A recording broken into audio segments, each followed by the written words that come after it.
Ganjar Pranowo memberi rapor merah dalam penegakan hukum di era Presiden Jokowi. Namun sikap Ganjar ini menjadi pertanyaan ketika nama Mahfud MD yang tidak lain adalah cawapresnya sekaligus Menko Polhukam aktif masih menjadi bagian dari pemerintahan Joko Widodo. Asasi hukum, hak asasi manusia, pemberantasan korupsi, demokrasi, ya kira-kira tadi itu yang jenengan singgung sebagian dari ya dengan kasus ini cukup. Poinnya, jumlah kira-kira poinnya berapa? 1 sampai 10? 5.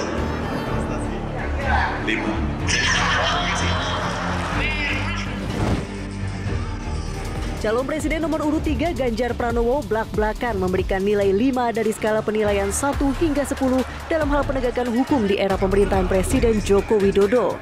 Penegakan hukum dan HAM di era Jokowi jeblok, terutama di penghujung masa jabatannya. Terutama imbas putusan Mahkamah Konstitusi soal usia Capres-Cawapres yang membuat publik marah dan cemas dengan keadilan dan netralitas penegakan hukum di Indonesia. Bagaimana nilai hukum menurut saya ketika masuk bertanya? Dengan kejadian ini persepsi publik hari ini berbeda. Yang kemarin kelihatan firm, tegas, dengan kejadian-kejadian terakhir menjadi gapem. Maka nilainya kemudian jeblok gitu. Karena apa?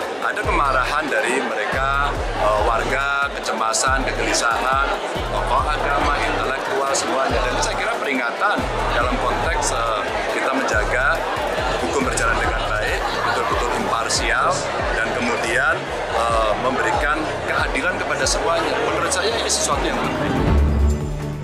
Pengamat politik Ujang Komarudin menilai sikap Ganjar yang membeberkan skor rendah atas penegakan hukum era Jokowi sebagai bentuk kekecewaan mendalam. Namun sikap ini juga menjadi pertanyaan ketika nama Mahfud MD yang tidak lain adalah cawapres Ganjar sekaligus Menko Polhukam aktif masih menjadi bagian dari pemerintahan Joko Widodo. Jika Ganjar memberikan skor 5 ya kepada pemerintah Jokowi terkait dengan penegakan hukum, ya saya sih melihat itu adalah ya penilaian yang sesungguhnya menunjuk kepada diri sendiri ya, karena kita tahu bahwa cawapresnya Pak Ganjar adalah Pak Mahfud MD dan beliau itu adalah Menko Polhukam, artinya punya kewajiban untuk memberantas korupsi, untuk menyelesaikan persoalan hukum yang bermasalah di Republik ini. Ya kelihatannya apa yang disampaikan oleh Pak Ganjar adalah bagian daripada kekecewaan ya, bagian daripada keluhan gitu ya. Karena apa? Karena Pak Ganjar yang harapannya didukung oleh Presiden Jokowi, oleh Pak Jokowi, itu tidak jadi.